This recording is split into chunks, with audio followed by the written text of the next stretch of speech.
వివేకానంద సూక్తులు ఇప్పటికీ ఎంతోమంది యువతకు స్ఫూర్తినిస్తూనే ఉన్నాయి.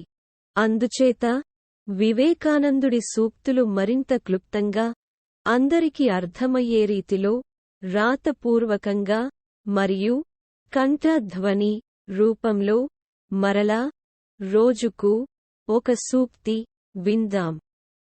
వివేకానందుడి పుట్టినరోజు జనవరి 12 సందర్భంగా ఆ తేదీ నుండి మన ఛానల్లో స్వామి వివేకానంద స్ఫూర్తి రోజుకో సూక్తి అనే టైటిల్తో విడుదల చేస్తున్నాము.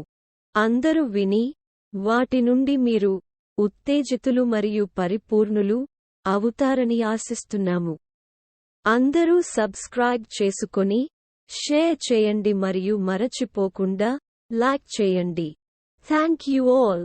స్వామి వివేకానంద ప్రసిద్ధిగాంచిన హిందూ యోగి. ఇతని పూర్వనామం నరేంద్రనాథ్ దత్తా.